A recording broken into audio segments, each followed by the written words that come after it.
তাণ্ডব মন্ত্র পাওয়া যায়, জটা টাবি ডালে জালে প্রভো পাবতী। এই যে মন্ত্রটা বলে, এই মন্ত্রটা স্বয়ং রচনা করেছেন কে জানেন? স্বয়ং রচনা করেছেনই হচ্ছে রাবণ। মানে রাবণ শিবের এত বড় ফ্যান, এত বড় ভক্ত।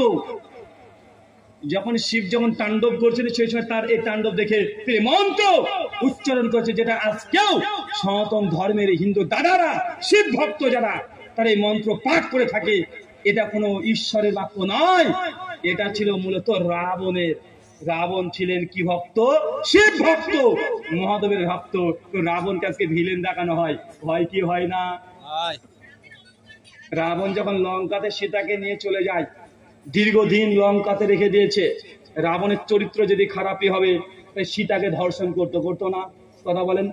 আজকে ভারতবর্ষে হাসিবাকে ধর্ষণ করা হচ্ছে না, নির্জনাকে ধ্বংস করা হচ্ছে না, দিল্লিতে প্রত্যেক 15 মিনিটে একটা করে মদের জায়গাতে ধর্ষণ হয় না? ভারতবর্ষের রিপোর্ট প্রত্যেক 15 মিনিটে ভারতবর্ষে একটা করে ধর্ষণ হচ্ছে। গোটা ভারতবর্ষে 90% মেয়েরা সেক্সুয়াল হ্যারাসমেন্ট হচ্ছে। ওই ভারতে 63% মেয়েরা বিয়ের পরে পণের কারণে তার স্বামীর কাছে নির্যাতিত হচ্ছে। হচ্ছে কি হচ্ছে না? কথা বলেন। একটা প্রমাণ পেশ করেন, রাবণ যখন সীতাকে হরণ করে তার রাজত্ব লঙ্কায় নিয়ে চলে গেছে। রাবণ যদি চরিত্র খারাপই হবে, তাই সীতাকে কেন ধর্ষণ করে নাই? ধর্ষণ তো দূরের কথা, তার গায়ে কাজ করেছে এর কোনো প্রমাণ পাওয়া যায় না। পাওয়া যায়? কথা বলেন। তার রাবণের চরিত্র কেমন? চরিত্র খারাপ বলবেন ভাই? চরিত্র খারাপ বলে কি করতেন? কথা বলেন ভাই। আমি ভাই ইতিহাসের ছাত্র, আমি ধর্মের ছাত্র না। রামায়ণ এটা কোনো ধর্মের বই নয়, এটা মহাকাব্য। যেমন ইলিয়াড ওডিসি আছে, ওটা বিশ্বের সবচেয়ে দুটো মহাকাব্য। আমি রামায়ণ মহাভারতকে পড়েছি ইতিহাস হিসাবে। কে সেই ইতিহাসের নায়ক বা ভিলেনকে, এগুলো নিয়ে আমরা চর্চা পর্যালোচনা করতে পারি।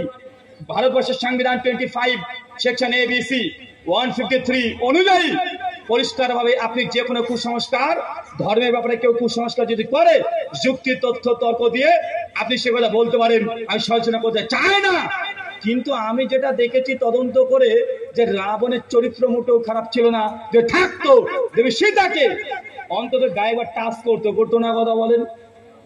বরং বাল্মীকি রামায়ণে কিছু কিছু জায়গায় পাওয়া যায়, যখন তাকে গরুরে করে ওই যে যখন তাকে নিয়ে চলে যায়, রাবণ তাকে টাচও করেনি। ওই যাত্রার সময় রথে যখন নিয়ে গেছে, মাথা টাচও করেনি। এখন বলেন তো লোকটার চরিত্রকে খারাপ বলবেন?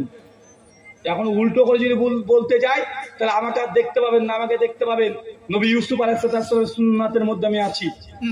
সমাজদার গেলে ইশারায় কাফি, ওই সুন্নাত কি সুন্নাত ওটার বলে তাদের মাথায় ঢোকা